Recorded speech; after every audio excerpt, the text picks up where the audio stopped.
சுவாமி விவேகானந்தரின் சொற்பொழிவுகள். இந்த சொற்பொழிவின் தலைப்பு ஆன்ம அனுபூதி. 29 அக்டோபர் 1896. உபநிடதங்களுள் மிகவும் எளிமையானதும் மிகவும் கவிதை நயம் செறிந்ததாகவும் நான் கருதுகின்ற கடோபநிடதத்திலிருந்து ஒரு பகுதியை படித்து காட்டுகிறேன். சர் எட்வின் அர்னால்டு கடோபநிடதத்தை மரணத்தின் இரகசியம் என்ற பெயரில் ஆங்கிலத்தில் மொழிபெயர்த்திருக்கிறார். அதை உங்களுள் சிலர் படித்திருக்கலாம். உலகம் எப்படி தோன்றியது என்று ஆரம்பித்து பிரபஞ்சத்தின் படைப்பு வரை சென்ற ஆராய்ச்சி புறநோக்கில் திருப்திகரமான பதில் கிடைக்காததால் எவ்வாறு அகமுகமாக திரும்பியது என்பதை பற்றி முந்தைய சொற்பொழிவில் பார்த்தோம். கடோபநிடதம் மனையியல் ரீதியாக இந்த பிரச்சனையை அணுகி மனிதனின் அக இயற்கையை பற்றி அறிய முயல்கிறது. புற உலகை யார் படைத்தது, அது எப்படி உருவாகியது என்பதே முதலில் கேள்வியாக இருந்தது. பிறகு கேள்வி வேறாக மாறியது. மனிதனை வாழவும் இயங்கவும் வைப்பது எது, அவன் இறக்கும்போது அது என்ன ஆகிறது என்பதே அந்த கேள்வி. முதலில் தோன்றிய தத்துவ மேதைகள் பௌதிக மூலக்கூறுகளை ஆராய்ந்து அதன் மூலமாக அதன் இறுதி உண்மையை கண்டுபிடிக்க முயன்றார்கள். கடைசியில் இந்த பிரபஞ்சத்தை ஆள்கின்ற பெரும் சக்தி கொண்ட ஆட்சியாளர் ஒருவர் இருக்கிறார் என்ற எல்லை வரையே அவர்களால் செல்ல முடிந்தது. அந்த ஆட்சியாளர் மிக பேராற்றல் படைத்த ஒரு மனிதன் மட்டுமே என்ற ரீதியில்தான் அவர்களின் முடிவு இருந்தது. ஆனால் அது முழு உண்மையாக இருக்க முடியாது. மிஞ்சி போனால் அதில் ஓரளவு உண்மை இருக்கிறது எனலாம். இந்த பிரபஞ்சத்தை நாம் மனித நிலையிலேயே பார்க்கிறோம். எனவே நம் கடவுளும் நமக்கு மனித உருவாக தோன்றுகிறார். ஒரு பசு தத்துவம் பேசுவதாகவும் அதற்கு மத உணர்வு இருப்பதாகவும் வைத்துக்கொள்வோம். அதன் பிரபஞ்சம் பசு பிரபஞ்சமாகவும் பிரச்சனைக்கு உரிய தீர்வு பசு சம்பந்தமான தீர்வாகவுமே இருக்கும். நாம் காண்கின்ற கடவுளை அதனால் காண முடியாது. பூனைகள் தத்துவ ஞானிகளானாலும் இதுபோல்தான் ஆகும். அதாவது பூனை பிரபஞ்சம், பூனை தீர்வு, பூனை கடவுள். ஆகவே பிரபஞ்சத்தை பற்றிய நம்முடைய விளக்கம் முழு உண்மையாக இருக்க முடியாது என்பது தெரிகிறது. அது மட்டுமல்ல, நம் கருத்து பிரபஞ்சம் முழுவதையும் தழுவியதாகவும் இல்லை. பிரபஞ்சம் முழுவதையும் தழுவாத கருத்து சுயநல கருத்தே ஆகும். அத்தகைய சுயநல கருத்தை ஏற்றுக்கொள்வது மாபெரும் தவறு. பிரபஞ்சத்தை பற்றி புறத்திலிருந்து நமக்கு கிடைக்கும் கருத்தில் குறைபாடு உள்ளது. முதலாவது, நாம் பார்க்கும் பிரபஞ்சம் நமது பிரபஞ்சம். உண்மையை பற்றிய நமது நோக்கு அது. ஆனால் உண்மையை புலன்களின் மூலம் நாம் அறிய முடியாது, புரிந்து கொள்ள முடியாது. ஐம்புலன்களை கொண்ட உயிர்களின் நோக்கில்தான் நாம் பிரபஞ்சத்தை அறிகிறோம். நமக்கு இன்னொரு புலன் கிடைக்குமானால் நம்மை பொறுத்தவரை பிரபஞ்சமே மாறிவிடும். நமக்கு காந்த சக்தி புலன் இருப்பதாக வைத்துக்கொள்வோம். நம் புலன்களால் இப்போது உணர முடியாத கோடிக்கணக்கான சக்திகளை அப்போது நாம் ஒருவேளை உணரக்கூடும். நமது புலன்கள் எல்லைக்கு உட்பட்டவை, மிகவும் குறுகிய எல்லைக்கு உட்பட்டவை. இந்த எல்லைக்குள் தான் நாம் பிரபஞ்சம் என்று சொல்வது இருக்கிறது. அந்த பிரபஞ்ச பிரச்சனைக்கு நம்முடைய சிற்றறிவுக்கு எட்டிய கடவுள் கருத்துதான் சமாதானமாக இருக்கிறது. ஆனால் முழு பிரச்சனைக்கும் அது தீர்வாகாது. மனிதன் அந்த நிலையிலேயே நின்றுவிட முடியாது. அவன் ஒரு சிந்தனை ஜீவி. எல்லா பிரபஞ்சங்களையும் முற்றிலுமாக விளக்குவதான ஒரு தீர்வையே அவன் விரும்புகிறான். மனிதர்கள், கடவுள் மற்றும் உள்ள உயிர்கள் எல்லாவற்றையும் உள்ளடக்கிய ஓர் உலகத்தை காணவும் எல்லா நிகழ்ச்சிகளையும் விளக்குகின்ற ஒரு தீர்வை பெறவும் தான் அவன் விரும்புகிறான். முதலில் வேண்டுவது எல்லா பிரபஞ்சங்களையும் உள்ளடக்கிய ஒரு பிரபஞ்சத்தை கண்டடைவதே. அதை புலன்களால் உணர முடிந்தாலும் இல்லை என்றாலும் இருப்பின் இந்த எல்லா நிலைகளின் ஊடேயும் ஊடுருவி செல்வதான தன்னளவில் தனி பொருளான ஒன்றை நாம் கண்டுபிடிக்க வேண்டும். கீழுலகம் மற்றும் மேலுலகங்கள் அனைத்திற்கும் பொதுவான ஒன்றை நாம் கண்டுபிடித்துவிட்டால் நமது பிரச்சனை தீர்ந்துவிடும். எல்லா இருப்புக்கும் அடிப்படை ஒன்று உண்டு என்பதை வெறும் தர்க்க ரீதியாக நாம் புரிந்து கொள்ள முடிந்தாலும் கூட இந்த பிரச்சனைக்கான தீர்வை ஓரளவு நெருங்கி விடுவோம். ஆனால் இந்த தீர்வு நாம் காண்கின்ற அறிகின்ற இந்த உலகின் வழியாகவே மட்டும் கிடைக்க முடியாது. ஏனெனில் நாம் காணும் உலகம் எல்லைக்கு உட்பட்டதே அல்லவா? இன்னும் ஆழ்ந்து சிந்திப்பதன் மூலமே நாம் பிரச்சினைக்கு தீர்வு காண முடியும். மையத்திலிருந்து எவ்வளவு தூரம் விலகி இருக்கிறோமோ அவ்வளவு அதிகமாக வேறுபாடுகளும் மாறுபாடுகளும் தோன்றுகின்றன என்பதையும், மையத்தை நெருங்க நெருங்க ஒருமையை நெருங்குவதையும் ஆரம்பகால சிந்தனையாளர்கள் கண்டுபிடித்தார்கள். ஒரு வட்டத்தின் மையத்தை நெருங்க நெருங்க ஆரங்கள் ஒன்று சேரும் இடமும் நெருங்குகிறது. மையத்திலிருந்து விலக விலக ஆரங்களின் இடைவெளியும் அதிகரித்து கொண்டே போகிறது. புற உலகம் மையத்திலிருந்து வெகு தூரத்தில் இருப்பதால் எல்லா நிகழ்ச்சிகளும் ஒன்று சேர்வதற்கான ஒரு பொது இடம் அதில் இல்லை. மிஞ்சிப்போனால் புற உலகம் என்பது நிகழ்ச்சிகளின் ஒரு பகுதி என்று மட்டும்தான் சொல்ல முடியும். இருப்பின் பல்வேறு நிலைகளான மன உலகம், அற உலகம், அறிவு உலகம் என்று வேறு பகுதிகளும் இருக்கின்றன. இவற்றுள் ஒன்றை மட்டும் ஆராய்ந்து பிரச்சினைக்கு முழு தீர்வையும் காண முயல்வது என்பது முடியாத காரியம். எனவே வாழ்க்கையின் எல்லா நிலைகளும் எந்த மையத்திலிருந்து கிளம்புகின்றனவோ அந்த மையத்தில் நின்று கொண்டு பிரச்சினைக்கு தீர்வு காண முயல வேண்டும். அதுதான் சரி. அந்த மையம் எங்கே இருக்கிறது? அது நம்முள்தான் இருக்கிறது. பழங்கால ரிஷிகள் இன்னும் ஆழமாக ஆராய்ந்து கடைசியில் மனித ஆன்மாவின் மையம்தான் பிரபஞ்சத்தின் மையமும் ஆகும் என்று கண்டறிந்தனர். எல்லா நிலைகளும் மனித ஆன்மா என்ற அந்த ஒரு மையத்தை நோக்கியே சென்று கொண்டிருக்கின்றன. அதுதான் பொது இடம். அங்கே நின்று கொண்டுதான் பொதுவான தீர்வை நாம் காண முடியும். ஆகவே இந்த பிரபஞ்சத்தை படைத்தது யார் என்ற கேள்வி தத்துவ ரீதியாக பொருளற்றது. அந்த கேள்விக்கு கிடைக்கும் பதிலும் பயனற்றதாகவே இருக்கிறது. இந்த பிரச்சனையை கடோபனிடம் உருவகத்தின் மூலம் விளக்கியிருக்கிறது. பழங்காலத்தில் ஒரு பெரிய பணக்காரன் இருந்தான். அவன் ஒரு யாகம் செய்தான். அந்த யாகத்தில் அவன் தனது உடைமைகளையெல்லாம் தானம் செய்ய வேண்டியிருந்தது. அவன் மனப்பூர்வமாக இந்த யாகத்தை செய்யவில்லை. புகழையும் பெருமையையும் அடைவதற்காக மட்டுமே செய்தான். அதனால் தனக்கு பயனில்லாதவற்றை அவன் தானம் செய்தான். அதாவது குருடான, நுண்டியான, மலடான, வயதான பசுக்களையே தானமாக கொடுத்தான்.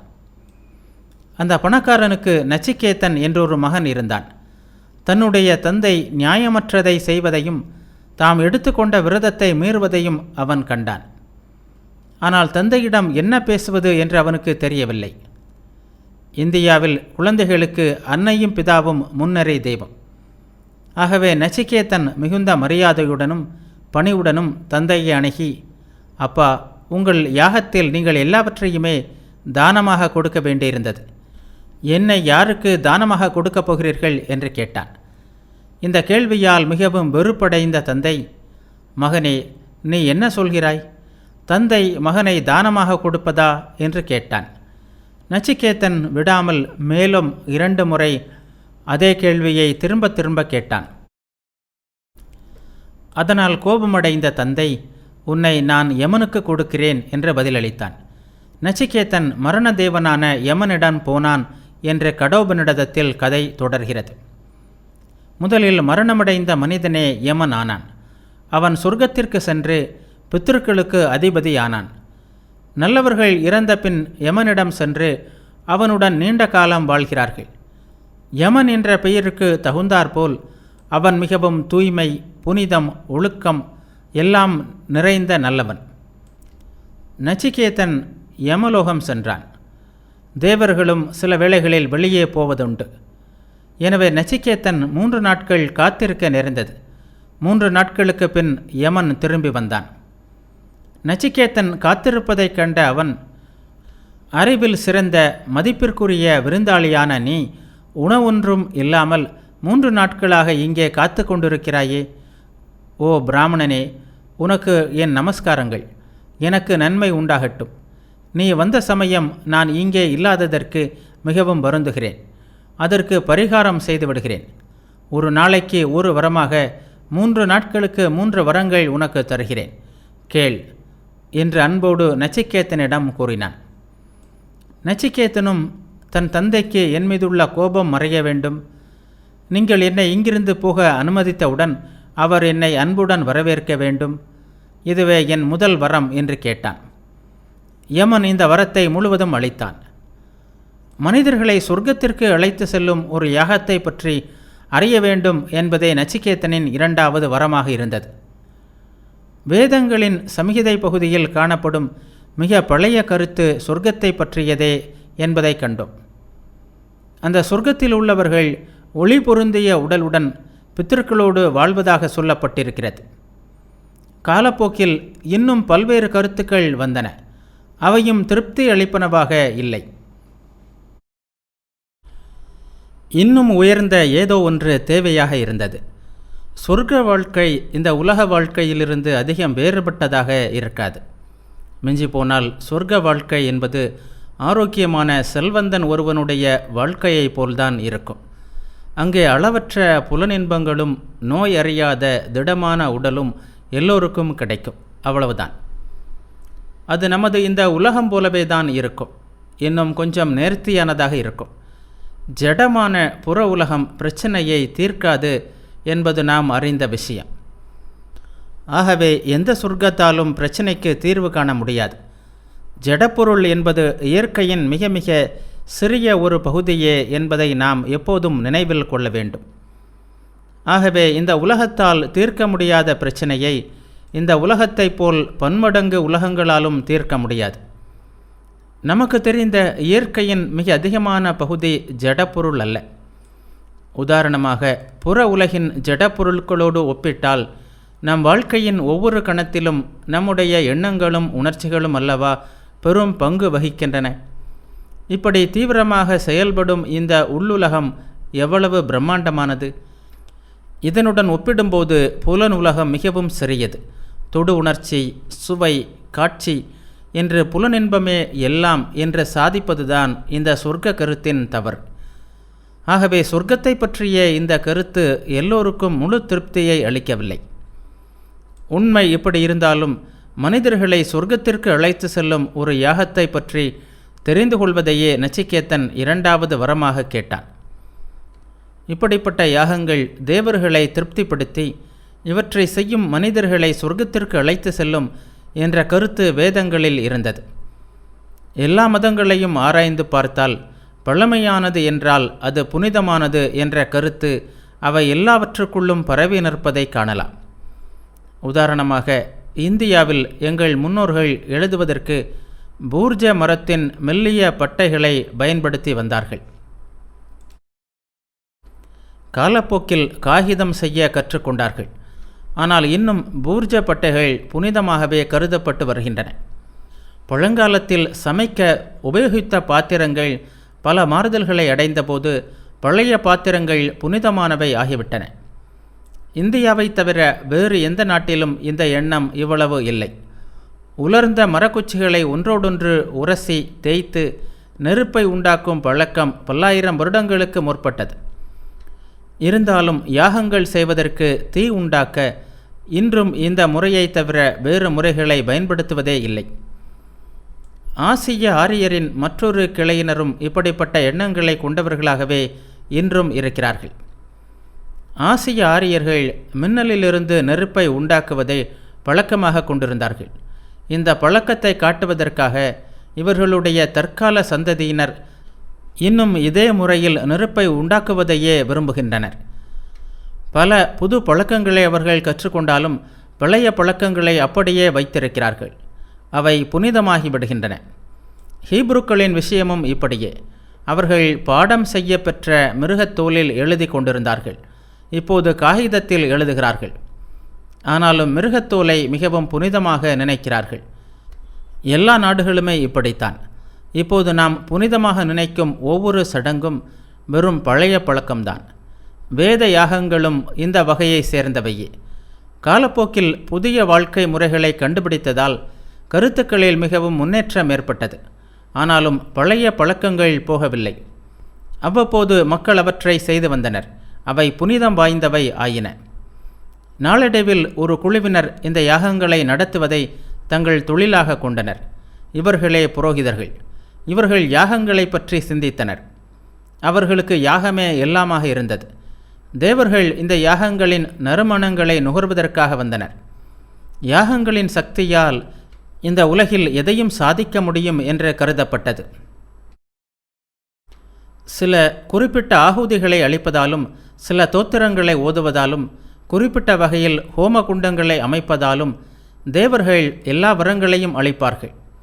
ஆகவே எந்த வகையான யாகத்தை செய்வதன் மூலம் ஒருவன் சொர்க்கத்தை அடைய முடியும் என்று நச்சிகேத்தன் கேட்டான். இந்த இரண்டாவது வரத்தையும் யமன் உடனடியாக அளித்தான். அத்துடன் அந்த யாகம் அதற்கு பின்னர் நச்சிகேத்தனின் பெயராலேயே வழங்கும் என்ற வாக்குறுதியையும் அளித்தான். இப்போதுதான் மூன்றாவது வரம் வருகிறது. இங்கிருந்து தான் சரியாக உபநிடதம் ஆரம்பிக்கிறது. எனக்கு ஒரு விஷயம் புரியவில்லை. மனிதன் இறந்த பின் சிலர் அவன் இருக்கிறான் என்கிறார்கள், வேறு சிலர் அவன் இல்லை என்று கூறுகிறார்கள். இதை உங்களிடமிருந்து நான் தெரிந்து கொள்ள விரும்புகிறேன் என்று கேட்டான் நச்சிகேத்தன். யமனுக்கு பயம் பிடித்து கொண்டது. மற்ற 2 வரங்களையும் அவன் மிகவும் சந்தோஷமாகவே அளித்தான்.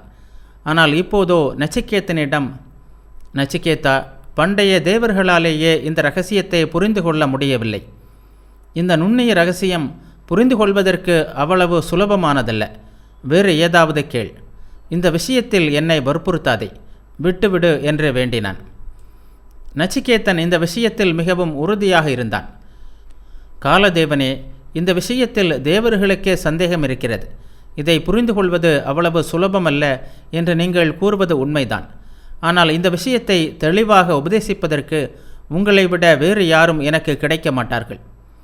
அது மட்டுமல்லாமல் இந்த வரத்திற்கு ஈடான வேறு வரமும் இல்லை என்று அவன் யமனிடம் கூறினான். அதற்கு யமன், நச்சிகேதா, 100 வருடங்கள் பழமையான பிள்ளைகள், பேரப்பிள்ளைகள், பசுக்கள், யானைகள், குதிரைகள், தங்கம் இவை எல்லாவற்றையும் கேள். பூலோகத்தில் சக்கரவர்த்தியாக இருந்து விரும்பும் காலம் வரை வாழ வேண்டும் என்று கேள். செல்வத்திற்கும் நீண்ட ஆயுளுக்கும் இணையாக நீ நினைக்கும் எந்த வரத்தை வேண்டுமானாலும் கேள். இந்த பரந்த பூமியில் ஓர் அரசனாக இரு. உனது எல்லா ஆசைகளையும் நான் நிறைவேற்றி வைக்கிறேன். உலகில் நிறைவேற்றி கொள்ள முடியாத ஆசைகளை நிறைவேற்றும்படி கேள். சாதாரண மனிதனால் பெற முடியாத இந்த தேவ கன்னிகள், இந்த ரதங்கள், தேவ கானங்கள் எல்லாவற்றையும் நீ பெறுமாறு செய்கிறேன். நச்சிகேதா, இவற்றையெல்லாம் அடைந்து இன்புறுவாய். மரணத்திற்கு பின் என்னாகிறது என்பதை மட்டும் கேட்காதே என்று வேண்டினான். நச்சிகேதன் அதற்கு விடையாக, ஓ மரணதேவனே, இந்த இன்பங்கள் எல்லாம் புலன்களின் சக்தியை அரித்து விடுகின்றன. நீண்ட ஆயுள் என்பது கூட மிக குறுகிய காலம்தான்.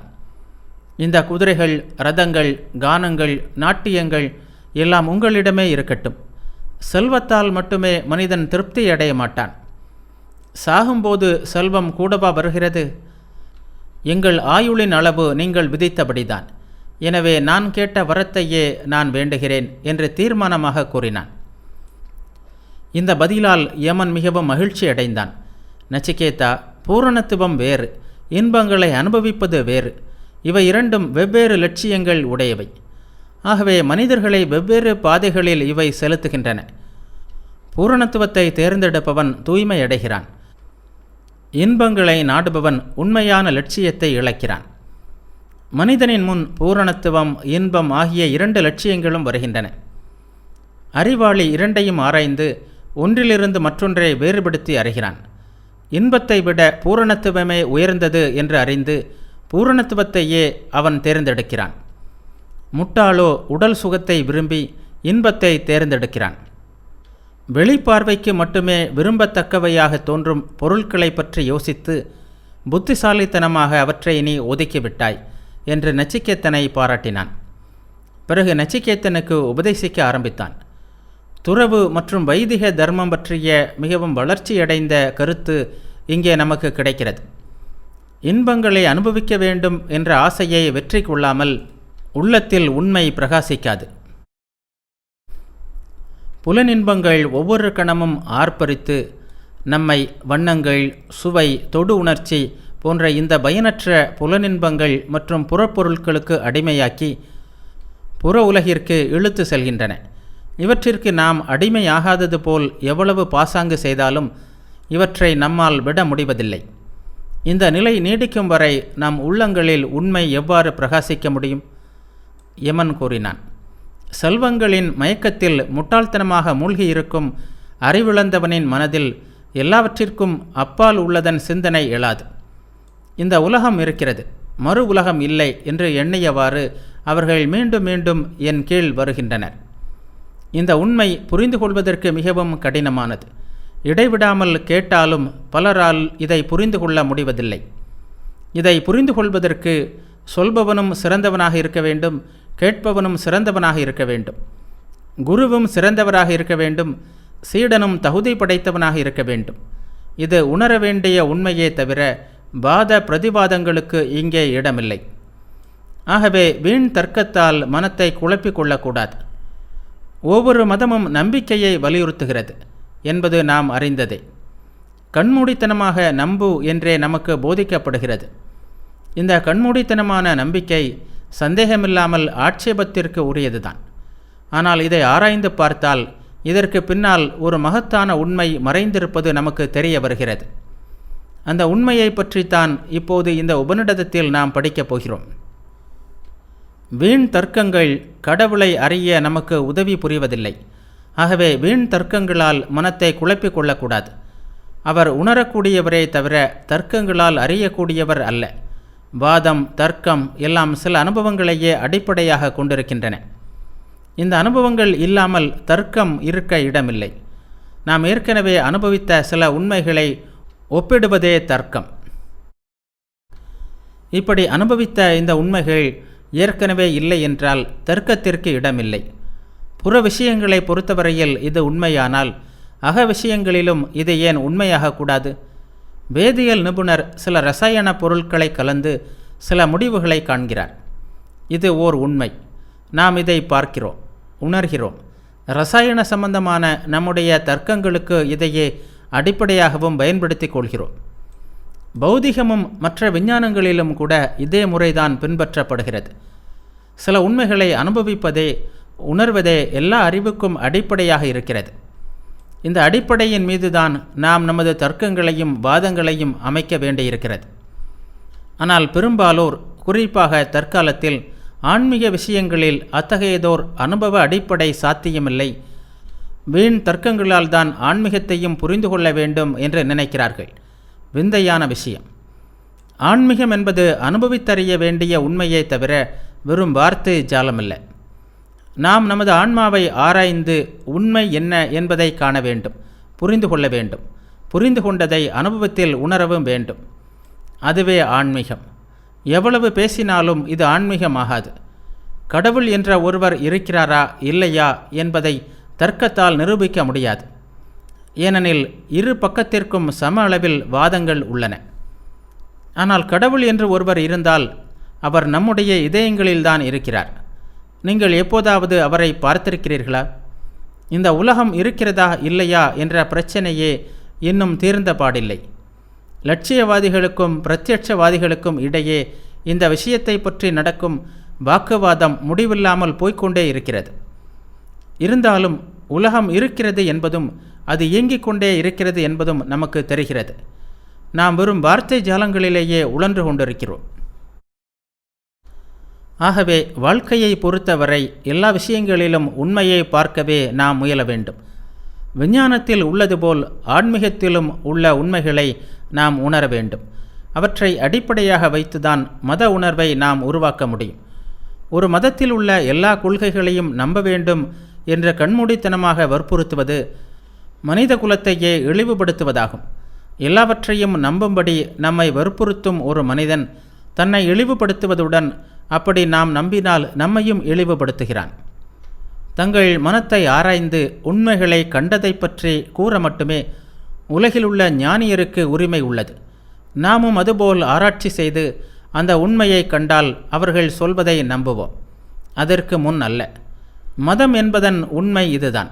ஆனால் மதங்களை தாக்கி பேசுவோரில் 99.9% பேர் சுய ஆராய்ச்சி செய்யவோ உண்மைகளை உணரவோ எந்த முயற்சியும் செய்யாதவர்கள். இதை நாம் எப்போதும் நினைவில் கொள்ள வேண்டும். இவர்கள் சொல்வதெல்லாம் சூரியனை நம்பும் நீங்கள் எல்லோரும் முட்டாள்கள் என்று ஒரு குருடன் சொல்வதைப் போல் இருக்கிறது. ஆகவே இவர்கள் சொல்வது மதத்தை எந்த விதத்திலும் பாதிக்க முடியாது. அனுபூதி என்ற இந்த கருத்து நாம் புரிந்து கொள்ள வேண்டியதும் எப்போதும் மனத்தில் கொள்ள வேண்டியதுமான ஒன்றாகும். ஆன்மீகம் என்பது சாஸ்திரங்களிலும் கோயில்களிலும் இல்லை என்பதை நாம் புரிந்து கொள்ளும்போதுதான் மதங்களிடையே நிலவுகின்ற சண்டைகளும் பூசல்களும் கருத்து வேறுபாடுகளும் மறையும். அது ஒரு நிஜமான அனுபவம். கடவுளை, ஆன்மாவை கண்ட ஒருவனுக்கு மட்டுமே ஆன்மீகம் என்பது உள்ளது. சாஸ்திரங்களை கரைத்து குடித்து தலைகீழாக ஒப்பிக்கக்கூடிய பண்டிதர்களுக்கும் சுகபோகங்களில் மூழ்கி திளைக்கும் அறிவற்ற மூடனுக்கும் இடையே உண்மையில் எந்த வித்தியாசமும் இல்லை. நாம் எல்லோரும் நாத்திகர்களே, இதை ஒப்புக்கொள்வோம். வெறும் மதப்புலமை நம்மை ஆன்மீகவாதிகள் ஆக்காது. கிறிஸ்தவர்கள், முகமதியர்கள் அல்லது வேறு எந்த மதத்தை சேர்ந்தவர்களை வேண்டுமானாலும் எடுத்துக்கொள்ளுங்கள். இயேசு கிறிஸ்துவின் மலை உபதேசத்தின் உண்மையை அனுபவத்தில் உணர்ந்த ஒருவன் உடனே பூரணனாகிறான், தெய்வமாகிறான். உண்மை இப்படி இருக்க உலகில் கோடிக்கணக்கான கிறிஸ்தவர்கள் இருப்பதாக வேறு சொல்லிக் கொள்கிறார்கள். மலை உபதேசத்தின் உண்மையை உணர்ந்து கொள்ள மனிதகுலம் எப்போதாவது முயலுமா என்பதே இதன் கருத்து. உண்மையில் பார்த்தால் கோடியில் ஒருவன் கூட உண்மையான கிறிஸ்தவன் கிடையாது. இதை போலவே இந்தியாவில் 30 கோடி வேதாந்திகள் இருப்பதாக சொல்கிறார்கள். ஆனால் 1000-ல் ஒருவன் ஆன்ம அனுபூதி பெற்றால் கூட இந்த உலகம் சீக்கிரமே பெரிய மாறுதலை அடையும். நாம் எல்லோரும் நாத்திகர்களே. ஆனாலும் நான் நாத்திகன் என்று ஒப்புக்கொள்பவனோடு நாம் சண்டை போடுகிறோம். நாம் எல்லோரும் அஞ்ஞான இருளில் மூழ்கி இருக்கிறோம். நம்மை பொறுத்தவரையில் ஆன்மீகம் என்பதெல்லாம் வெறும் சாஸ்திர அறிவு, வெறும் வாய் ஜம்பம், வெறும் வெறுமை மட்டுமே. ஒருவனுக்கு நன்றாக பேச தெரிந்தால் போதும், அவனை ஆன்மீகவாதி என்று கூறிவிடுகிறோம். இது ஆன்மீகமும் அல்ல, மதமும் அல்ல. வார்த்தைகளை அற்புதமாக ஒன்று சேர்க்கும் திறமை, பேச்சாற்றல், புத்தகங்களுக்கு பலவிதங்களில் விளக்கம் எழுதும் ஆற்றல், இவையெல்லாம் பண்டிதர்களுக்கு மகிழ்ச்சி தர மட்டுமே பயன்படும். ஆனால் இவை மதமாகாது. உண்மையான ஆன்ம அனுபூதி ஆரம்பிக்கும் போதுதான் மதம் தொடங்குகிறது. அதுதான் மதத்தின் உதயம். அப்போதுதான் நாம் அறநெறியில் ஒழுக முடியும். நாம் இப்போது மிருகங்களை விட ஒன்றும் அதிக ஒழுக்கமாக இல்லை. சமூகத்தின் சாட்டை ஒன்றுதான் நம்மை கட்டுப்படுத்தி கொண்டிருக்கிறது. திருடுவதற்கு தண்டனை கிடையாது என்று சமூகம் இன்று சொல்லட்டும், அவ்வளவுதான். ஒவ்வொருவரும் மற்றவர்களுடைய சொத்துக்கள் மீது அப்படியே பாய்ந்து விடுவோம். நம்மை ஒழுக்கம் உடையவர்களாக வைத்திருப்பவர்கள் போலீஸ்காரர்களே. சமூகத்தின் கருத்துக்களே நம்மை ஒழுக்கம் உடையவர்களாக வைத்திருக்கின்றன. உண்மையில் மிருகங்களை விட நாம் எந்த விதத்திலும் உயர்ந்தவர்கள் அல்ல. இது எவ்வளவு அப்படியே உண்மை என்பது நம் உள்மனதிற்கு தெரியும். ஆகவே நாம் ஆஷாடபூதிகளாக இருக்க வேண்டாம். நாம் மதவாதிகள் அல்ல. மற்றவர்களை கேவலமாக மதிக்க நமக்கு உரிமை கிடையாது என்ற உண்மையை ஒப்புக்கொள்வோம். நாம் அனைவரும் சகோதரர்கள். ஆன்ம அனுபூதி அடைந்த பின்தான் நாம் உண்மையான ஒழுக்கத்தோடு வாழ முடியும். நீங்கள் ஒரு நாட்டை பார்த்திருக்கிறீர்கள். நீங்கள் அதை பார்க்கவில்லை என்று சொல்லி யாராவது உங்களை வற்புறுத்தினாலும் கூட உங்கள் உள் மனதில் அதை பார்த்த உணர்வு அப்படியே இருக்கும். இந்த உலகத்தை நீங்கள் எந்த உணர்வோடு பார்க்கிறீர்களோ அதைவிட அழுத்தமான உணர்வோடு கடவுளை நீங்கள் உணர்ந்திருந்தால் உங்கள் நம்பிக்கையை எந்த சக்தியாலும் அசைக்க முடியாது. அப்போதுதான் உங்கள் நம்பிக்கை உண்மையானதாக ஆகிறது. கடுகளவு நம்பிக்கை உள்ளவன் கூட என்று பைபிளில் சொல்லியிருப்பது இந்த பொருளில்தான். அப்போது நீங்கள் உண்மை உருவாகவே ஆகிவிடுவதால் நீங்கள் உண்மையை அறிவீர்கள். ஆன்மீகத்தை உணருங்கள். வெறும் பேச்சால் பயனில்லை என்பதுதான் வேதாந்தத்தின் அடிப்படை கருத்து. ஆனால் அது அவ்வளவு சுலபமல்ல. ஒவ்வொரு மனித இதயத்தின் அடியாளங்களில் உரைகின்ற அந்த பழம்பொருளான இறைவன் அணுவிற்குள் தன்னை மறைத்து கொண்டிருக்கிறான். அகத்தினுள் ஆழ்ந்ததால் பெற்ற ஆற்றலின் மூலம் ரிஷிகள் அவனை உணர்ந்திருக்கிறார்கள். அவனை உணர்வதன் மூலம் அவர்கள் இன்ப துன்பங்கள், பாவ புண்ணியங்கள் என்று நாம் சொல்லும் செயல்கள், நன்மை தீமைகள், இருப்பு இல்லாமை எல்லாவற்றையும் கடந்து விட்டார்கள். அவனை உணர்ந்தவன் உண்மையை கண்டவனே. அப்படியானால் சொர்க்கம் என்ன ஆயிற்று? துன்பங்கள் அற்ற இன்பமே சொர்க்க கருத்தாகும். அதாவது இந்த வாழ்க்கையின் துன்பங்கள் இல்லாமல் அதன் இன்பங்களை மட்டுமே விரும்புகிறோம் என்பதே பொருள். இது சந்தேகமில்லாமல் நல்ல கருத்துதான். இயற்கையாகவே நம் மனதில் இது எழுகிறது. ஆனால் இந்த கருத்து அடியோடு தவறானது. ஏனெனில் முழுமையான நன்மை அல்லது முழுமையான தீமை என்று எதுவுமே இல்லை.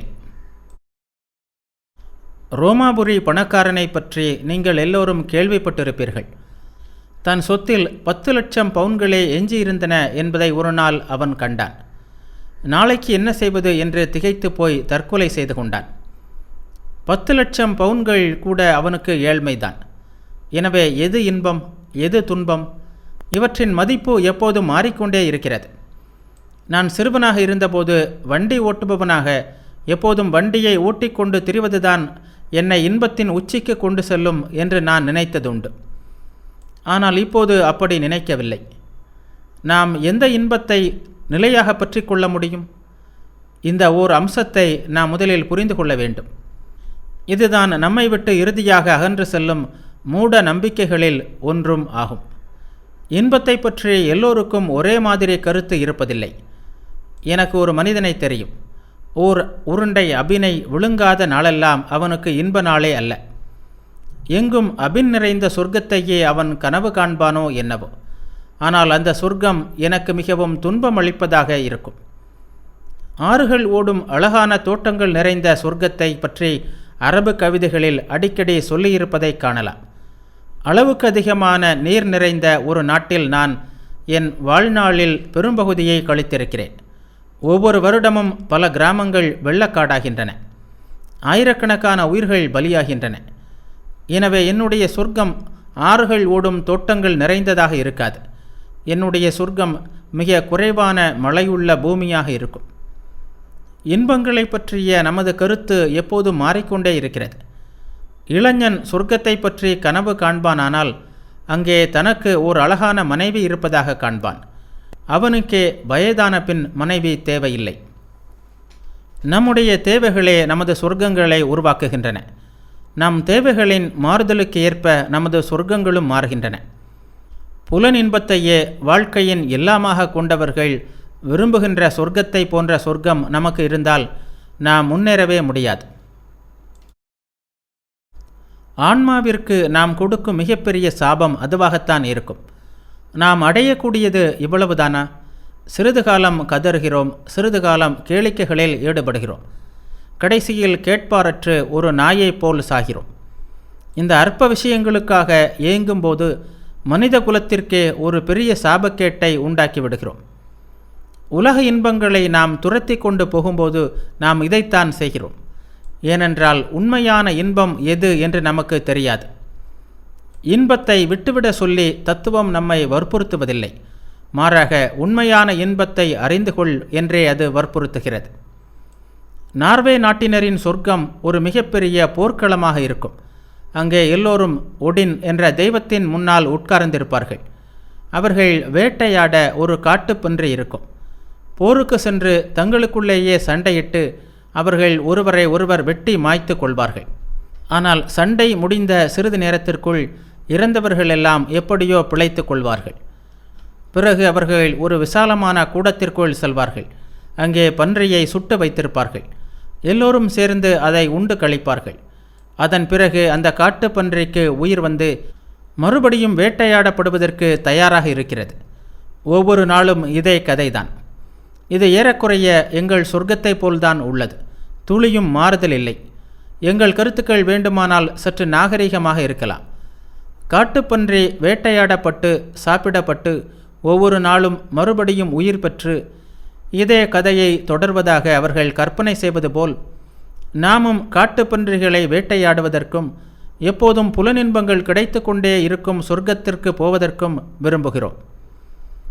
எப்போதும் மாறாத இன்பம் ஒன்று உள்ளது என்று தான் தத்துவ சாஸ்திரம் வற்புறுத்துகிறது. அந்த இன்பம் நாம் உலக வாழ்க்கையில் பெறும் சுகங்களையோ அனுபவிக்கும் இன்பங்களையோ போன்றதல்ல.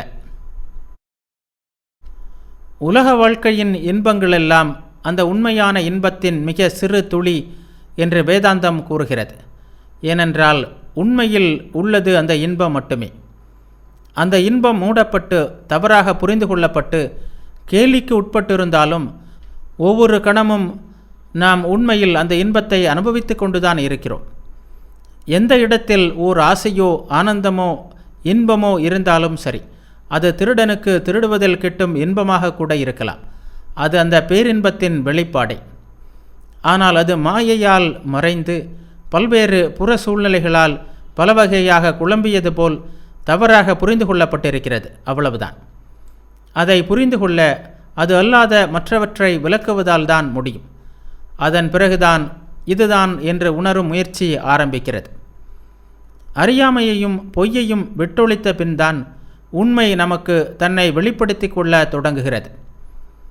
உண்மையை உணர்ந்த பின்னர் நாம் அதுவரை விலக்கி இருந்த பொருட்கள் புதிய உருவம் பெற்றுவிடும், தெய்வீகத்தன்மை பெற்றுவிடும். அவற்றை நாம் புதிய கோணத்திலிருந்து பார்க்க ஆரம்பித்து விடுவோம். அவை புனிதத்தன்மை பெற்றுவிடும். அப்போதுதான் நாம் அவற்றின் உண்மையை புரிந்து கொள்வோம். ஆனால் அவற்றை புரிந்து கொள்வதற்கு உண்மையின் சிறு அளவையாவது முதலில் அறிந்து கொள்ள வேண்டும். முதலில் அவற்றை விட்டு விடுகிறோம். பிறகு அவை தெய்வீகத்தன்மை பெற்று நம்மிடமே திரும்பி வருகின்றன. நம்முடைய துன்பம், துக்கம், நமது அற்ப சந்தோஷங்கள் எல்லாவற்றையும் விட வேண்டும். வேதங்கள் எல்லாம் எதை பற்றி பேசுகின்றனவோ, தவத்திற்கெல்லாம் குறிக்கோளாக இருப்பது எதுவோ, எதை அடைவதற்காக மனிதர்கள் துறவு பூண்கிறார்களோ அதை நான் ஒரே வார்த்தையில் சொல்லிவிடுகிறேன். அதுதான் ஓம். வேதங்களில் ஓம் என்ற இந்த வார்த்தை மிகவும் உயர்த்தி பேசப்படுகிறது, மிகவும் புனிதமானதாக கருதப்படுகிறது. உடல் இறந்த பின் மனிதன் என்ன ஆகிறான் என்ற கேள்விக்கு யமன் இப்போது பதில் அளிக்கிறான். ஞானபரமான அந்த ஆன்மா இறப்பதில்லை, பிறப்பதும் இல்லை. அது எதிலிருந்தும் தோன்றுவதில்லை, அதிலிருந்தும் எதுவும் தோன்றுவதில்லை. பிறப்பற்ற நிரந்தரமான எப்போதும் நிலைத்திருக்கின்ற அந்த ஆன்மா உடல் அழிந்த பின்னும் அழிவதில்லை. ஆன்மா கொல்வதுமில்லை, கொல்லப்படுவதும் இல்லை. ஆகவே கொல்பவன் தான் கொல்வதாகவும் கொல்லப்படுபவன் தான் கொல்லப்படுவதாகவும் நினைத்தால் அவர்கள் இருவரும் உண்மையை அறியாதவர்களே. என்ன ஒரு மகோன்னதமான நிலை! முதல் வரியில் உள்ள ஞானபரமான என்ற வார்த்தைக்கு உங்கள் கவனத்தை திருப்புங்கள். எல்லா ஞானமும் எல்லா தூய்மையும் ஆன்மாவில் ஏற்கனவே இருக்கின்றன. ஆனால் அவை சில வேளைகளில் மங்கலாக, சில வேளைகளில் பிரகாசமாக வெளிப்படுகின்றன. அவ்வளவுதான் வேறுபாடு. இது வேதாந்தத்தின் அடிப்படை கருத்து என்பதை போக போக நாம் புரிந்து கொள்வோம். மனிதர்களுக்கு இடையேயும் படைப்பில் உள்ள எல்லாவற்றிற்கும் இடையேயும் உள்ள வேறுபாடு அளவில்தானே தவிர தன்மையில் இல்லை. எப்போதும் நிலைத்திருக்கின்ற, எப்போதும் ஆனந்தமயமான, எப்போதும் தூய்மையான, எப்போதும் முழுமையான பரம்பொருளே எல்லாவற்றிற்கும் பின்னணியாகவும் எல்லாவற்றின் உண்மை வடிவமாகவும் இருக்கிறது. புண்ணியவான்கள், பாவிகள், இன்பம் அனுபவிப்பவர்கள், துன்பம் அனுபவிப்பவர்கள், அழகானவர்கள், அழகற்றவர்கள், மனிதர்கள், மிருகங்கள் என்ற எல்லாவற்றிலும் இருக்கும் ஒரே பொருள் ஆன்மாதான். அது ஒளிமயமானது. வெளிப்பாட்டு ஆற்றலில்தான் வேறுபாடு தோன்றுகிறது. சிலவற்றில் இந்த வெளிப்பாடு அதிகமாகவும் சிலவற்றில் குறைவாகவும் காணப்படுகிறது. இது ஆன்மாவை எந்த விதத்திலும் பாதிப்பதில்லை. ஆடை அணிவதில் ஒருவனை விட மற்றொருவன் தன் உடலை அதிகமாக வெளிக்காட்டினால் அந்த வெளிப்பாடு அவர்கள் உடலில் எந்த வேறுபாட்டையும் ஏற்படுத்துவதில்லை. ஆடையில்தான் வித்தியாசம் இருக்கிறது. வேதாந்த தத்துவம் முழுவதிலுமே நன்மையை வேறாக, தீமையை வேறாக சொல்வதில்லை என்பதை நாம் நினைவில் கொள்ள வேண்டும். அவை இரண்டும் வெவ்வேறானவை அல்ல. ஒரே பொருள் நல்லதாகவோ தீயதாகவோ இருக்கிறது. வேறுபாடு அளவில்தான் இருக்கிறது. இன்பம் அளிப்பதாக என்று நான் கருதுவது சிறப்பான நாளைய சூழ்நிலையில் துன்பம் அளிப்பதாக மாறிவிடலாம். இதமளிக்கும் அதே நெருப்பு நம்மை அழிக்கவும் செய்யலாம். அது நெருப்பின் குற்றமல்ல. அதேபோல் ஆன்மா தூய்மையானது, முழுமையானது. தீமை செய்பவன் தனது இந்த இயல்பை உணராமல் தன்னையே ஏமாற்றிக் கொள்கிறான். கொலையாளியிடம் கூட தூய ஆன்மா இருக்கிறது. அது இறப்பதில்லை. அதை மூடி மறைத்து வெளிப்படாமல் செய்தது அவனுடைய தவறு. தான் கொலை செய்யப்பட்டதாக நினைக்கும் மனிதனிலும் ஆன்மா அழிவதில்லை. அது என்றென்றும் உள்ளது. அதை கொல்லவோ அழிக்கவோ ஒருபோதும் முடியாது. அணுவிலும் அணுவாக, பெரியதிலெல்லாம் பெரியதாக உள்ள இந்த இறைவன் எல்லா மனித இதயங்களின் ஆழத்திலும் இருக்கிறார். துன்பங்களை கடந்தவர்கள், மாசற்றவர்கள், சோகமற்றவர்கள் அவரது கருணையால் அவரை காண்கிறார்கள். உடல் இல்லாத ஆனால் உடலுள் உறைகின்ற, இடத்தை கடந்த ஆனால் இடத்தை நிறைத்திருக்கின்ற, எல்லையற்ற, அங்கிங்கனாதபடி எங்கும் நிறைந்த பொருளே ஆன்மா என்பதை உணர்கின்ற ரிஷிகள் என்றும் துன்பம் அடைவதில்லை.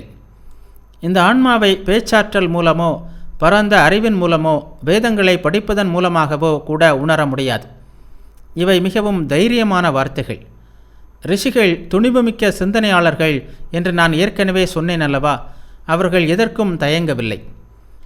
கிறிஸ்தவர்கள் பைபிளுக்கு அளிக்கும் இடத்தை விட மேலானதோர் இடம் இந்தியாவில் வேதங்களுக்கு கொடுக்கப்படுகிறது. அருளுணர்வு வெளிப்பாடு என்றால் இறைவன் ஒருவனின் உள்ளத்தில் மேலான உணர்வை, மேலான ஞானத்தை வெளிப்படுத்துகிறார். அதனால் அவர் அதனை எழுதினார் என்பதுதானே உங்கள் கருத்து. ஆனால் இந்தியாவிலோ எல்லா பொருட்களும் இருப்பதற்கு காரணமே அவை வேதங்களில் சொல்லப்பட்டுள்ளன என்பதால்தான். எல்லா படைப்புமே வேதங்களிலிருந்தும் வேதங்களின் மூலமாகவும் தான் வந்திருக்கின்றன.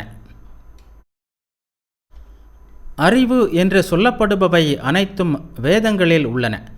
அவற்றில் உள்ள ஒவ்வொரு வார்த்தையும் புனிதமானது, ஆன்மாவைப் போல் நிரந்தரமானது, ஆதி அந்தமற்றது. படைத்தவரின் மனமே வேதங்களில் உள்ளது என்று சொல்லலாம். இதுதான் வேதங்களை பற்றிய கருத்தாக இருக்கிறது. ஒரு செயலை ஏன் ஒழுக்கம் என்று சொல்கிறோம்?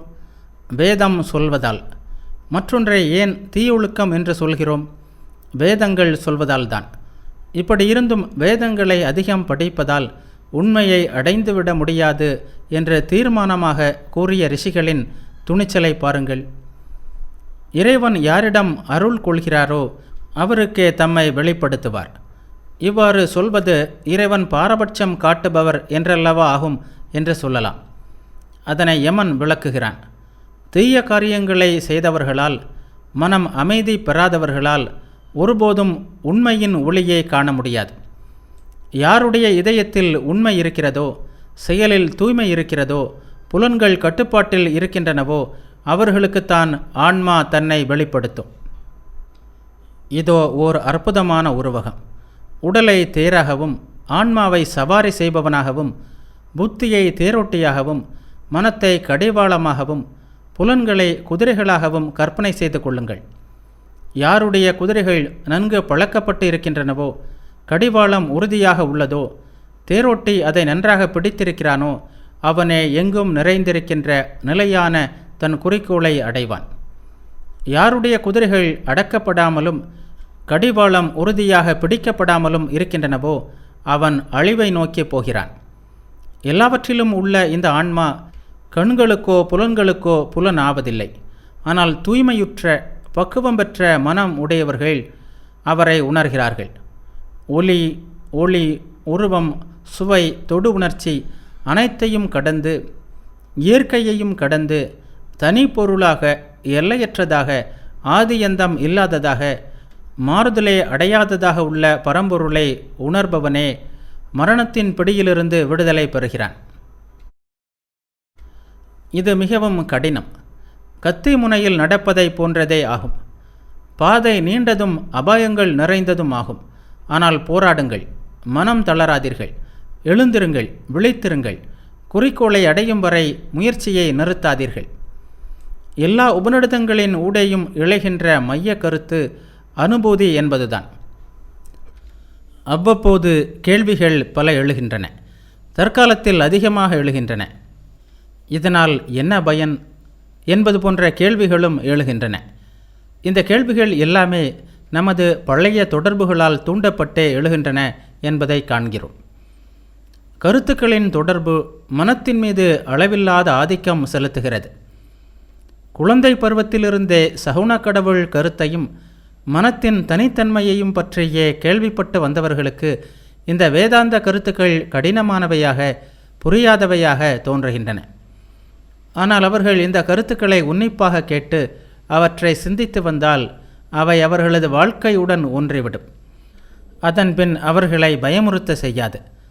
சாதாரணமாக எழும் பெரிய கேள்வி தத்துவத்தின் பயன் என்ன என்பதுதான். அந்த கேள்விக்கு ஒரே ஒரு பதில்தான் இருக்க முடியும். பயனோக்கு வாதத்தின்படி இன்பம் தேடுவதே மனிதர்களுக்கு நல்லது என்றால் மத விஷயங்களில் இன்பம் காண்பவர்கள் ஏன் அவற்றை நாடி போகக்கூடாது? புலன் இன்பங்கள் பலருக்கு மகிழ்ச்சியை தருவதால் அவர்கள் அவற்றை நாடி போகிறார்கள். ஆனால் புலன் இன்பங்களில் நாட்டமில்லாமல் அவற்றை விட உயர்ந்த இன்பங்களை நாடி செல்பவர்கள் இருக்கிறார்கள். உண்பதிலும் குடிப்பதிலும் தான் ஒரு நாய் இன்பம் அடைகிறது.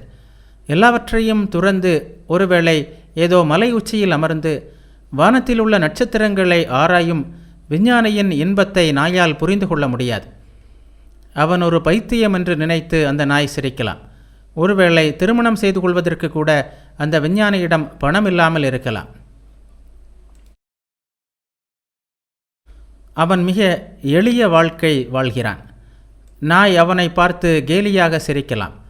ஆனால் விஞ்ஞானி அதை பார்த்து, அன்புள்ள நாயே, நீ அனுபவிக்கும் புலனின்பத்தை பற்றி மட்டுமே உனக்கு தெரியும். அதற்கு அப்பால் உள்ள இன்பத்தை பற்றி உனக்கு தெரியாது. ஆனால் எனக்கு இதுதான் மிகவும் இன்பம் தரும் வாழ்க்கை. உன் வழியில் இன்பம் தேட உனக்கு உரிமை இருந்தால் அதே உரிமை என் வழியில் இன்பம் தேட எனக்கும் இருக்கிறது என்று கூறுகிறான். நம்முடைய சிந்தனை போல்தான் உலகில் உள்ள அனைவரின் சிந்தனையும் இருக்க வேண்டும் என்று நாம் விரும்புகிறோம். நம் மனத்தையே பிரபஞ்சத்தில் உள்ள அனைவரின் மனத்திற்கும் அளவுகோலாக கொள்கிறோம். இது நாம் செய்யும் தவறு. உங்களை பொறுத்தவரை புலனின்பமே மிகப்பெரிய இன்பமாக இருக்கலாம். ஆனால் என் இன்பமும் அப்படியே இருக்க வேண்டும் என்ற அவசியமில்லை. நீங்கள் அதை வற்புறுத்தினால் நான் உங்கள் கருத்திலிருந்து வேறுபடுகிறேன். பயநோக்குவாதிக்கும் ஆன்மீகவாதிக்கும் உள்ள வேற்றுமை இதுதான். நான் எவ்வளவு சந்தோஷமாக இருக்கிறேன் பார், எனக்கு பணம் கிடைக்கிறது, மதத்திற்காக நான் மண்டையை உடைத்து கொள்ளப் போவதில்லை, அது அறிவதற்கு எளிதான ஒன்றல்ல, மதம் இல்லாமலே நான் சந்தோஷமாக இருக்கிறேன் என்று பயநோக்குவாதி சொல்கிறான். சரி, நல்லதுதான். பயநோக்குவாதிகளை பொறுத்தவரை இது நல்லதுதான். ஆனால் இந்த உலகம் பயங்கரமானது. தன்னை சுற்றியிருப்பவர்களுக்கு கஷ்டம் உண்டாகாமல் ஒருவன் இன்பமடைய முடியுமானால் கடவுள் அவனுக்கு துணை நிற்கட்டும். ஆனால் அவன் என்னிடம் வந்து, நான் செய்வதைப் போல்தான் நீயும் செய்ய வேண்டும், அப்படி செய்யாவிட்டால் நீ ஒரு முட்டாள் என்று சொன்னால் நான் அவனை பார்த்து, நீ சொல்வது தவறு. ஏனெனில் உனக்கு இன்பமளிக்கும் பொருட்கள் என்னை துளியும் கவர்வதில்லை. கையளவு பணத்திற்காக அலைவேனானால் என் வாழ்க்கை பயனற்றது. அதைவிட நான் இறப்பதே மேல் என்று சொல்வேன். ஆன்மீகவாதி அளிக்கும் பதில் இதுவாகத்தான் இருக்கும். உண்மை என்னவென்றால் இந்த கீழான புலனின்பங்களை அனுபவித்து ஒழித்தவனுக்குத்தான் மத உணர்வு உண்டாகும். நாம் அனுபவிக்க வேண்டியதையெல்லாம் அனுபவித்தாக வேண்டும். முழுமையாக அனுபவித்து தீர்க்க வேண்டும். அதன் பின்னரே அடுத்த உலக கதவு திறக்கிறது. புலனின்பங்கள் சில வேளைகளில் உருமாறி வருகின்றன. இது அபாயமானது, ஆசையை தூண்டுவது. பழங்கால மதங்கள் எல்லாவற்றிலுமே ஒரு பொதுவான கருத்தை காணலாம். இந்த வாழ்க்கையின் துன்பங்கள் எல்லாமே மறைந்து இன்பங்களே மிஞ்சும் ஒரு காலம் வரும். அப்போது இந்த பூமியே சொர்க்கமாக மாறிவிடும் என்பதே அந்த கருத்து. எனக்கு இதில் நம்பிக்கை இல்லை. இந்த உலகம் எப்போதும் இப்படியே தான் இருக்கும். நான் சொல்வது பயங்கரமான விஷயம்தான், ஆனால் சொல்லாமல் வழி இல்லை. உலகின் துன்பம் குணப்படுத்த முடியாத மூட்டுவாதம் போன்றது. உடம்பில் ஒரு இடத்தில் இதை குணப்படுத்தினால் வேறொரு இடத்திற்கு செல்லும். அங்கிருந்து துரத்துங்கள், வேறு ஓர் இடத்தில் அதை உணர்வீர்கள். என்ன செய்தாலும் அது இடத்திற்கு இடம் தாவிக்கொண்டே இருக்குமே தவிர உடம்பை விட்டு போகாது. மிக பழங்காலத்தில் மனிதர்கள் காடுகளில் வாழ்ந்தார்கள். ஒருவரை ஒருவர் சாப்பிட்டார்கள். இன்று அவர்கள் ஒருவரை ஒருவர் சாப்பிடுவதில்லை, ஆனால் ஏமாற்றிக் கொள்கிறார்கள். நாடுகளும் நகரங்களுமே இதனால் அழிந்து போகின்றன.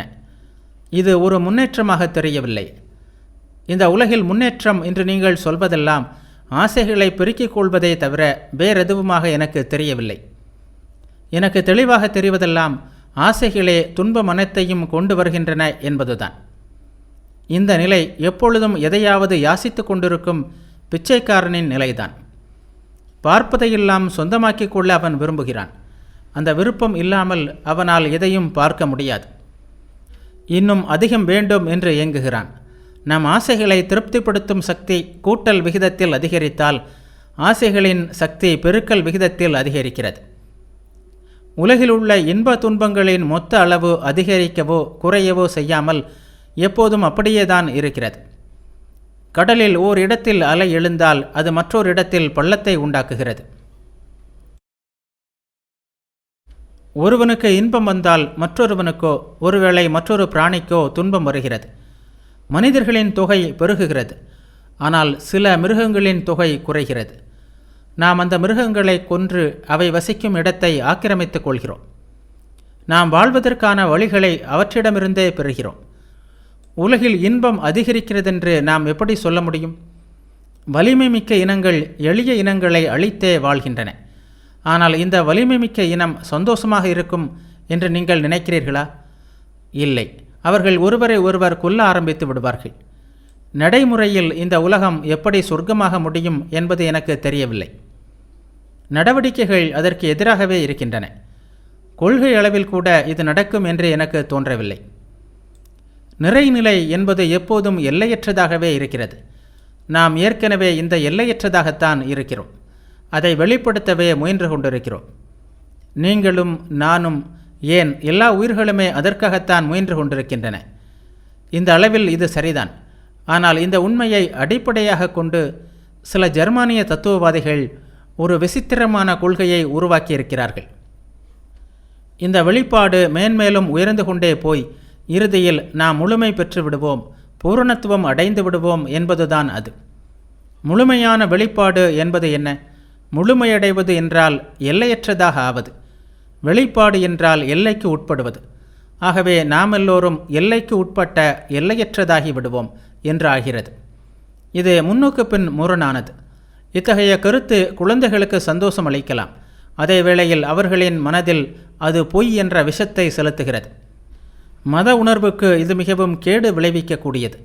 ஆனால் இந்த உலகம் இப்போது இருக்கும் நிலை அதன் உண்மை நிலையிலிருந்து தாழ்வடைந்த நிலைதான் என்பதும், கடவுள் நிலையிலிருந்து வீழ்ச்சியடைந்தவனே மனிதன் என்பதும், ஆதாம் தன்னுடைய நிலையிலிருந்து வீழ்ச்சியடைந்து விட்டான் என்பதும் நமக்கு தெரியும். மனிதன் தன் உன்னத நிலையிலிருந்து வீழ்ச்சி அடைந்தவனே என்று போதிக்காத ஒரு மதம் கூட இன்று உலகில் கிடையாது. நாம் மிருக நிலைக்கு வீழ்ச்சி அடைந்து மறுபடியும் உயர்ந்து இந்த கட்டுப்பாட்டிலிருந்து விடுதலை பெற முயன்று கொண்டிருக்கிறோம்.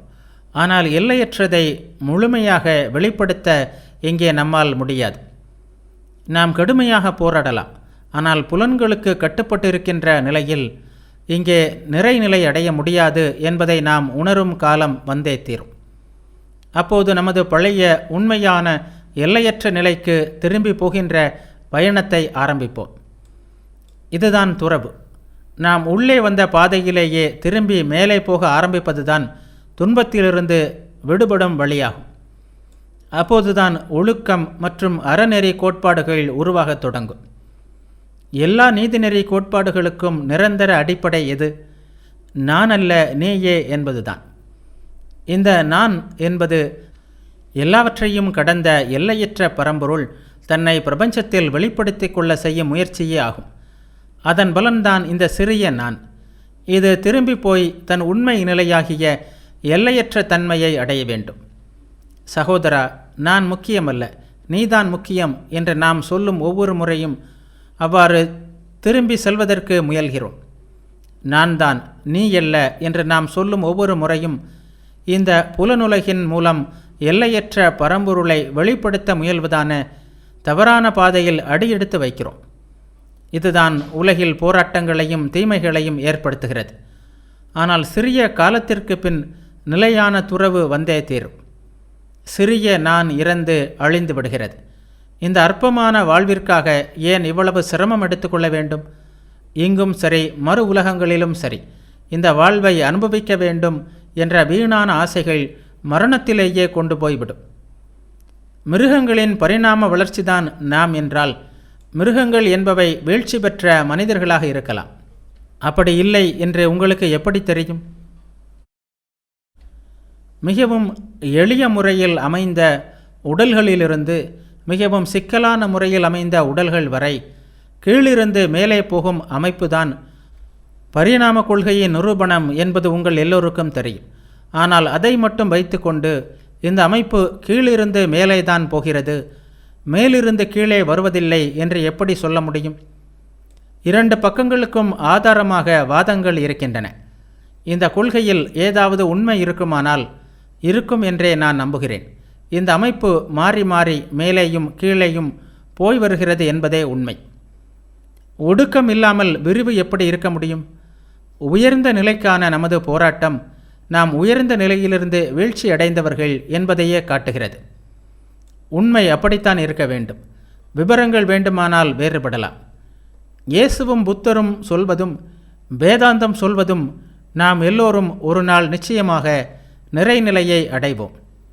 ஆனால் முழுமையடையாத இந்த நிலையை விட்டால்தான் அது முடியும் என்பதுதான். நான் அந்த கருத்தை தான் எப்போதும் கெட்டியாக பிடித்து கொண்டிருக்கிறேன். இந்த உலகம் ஒன்றுமே இல்லை, மிஞ்சிப்போனால் இது ஓர் அருவருப்பான கேலி சித்திரம், உண்மையின் நிழல், அவ்வளவுதான். நாம் உண்மையை நோக்கித்தான் போக வேண்டும். துறவு அங்கு நம்மை அழைத்து செல்லும்.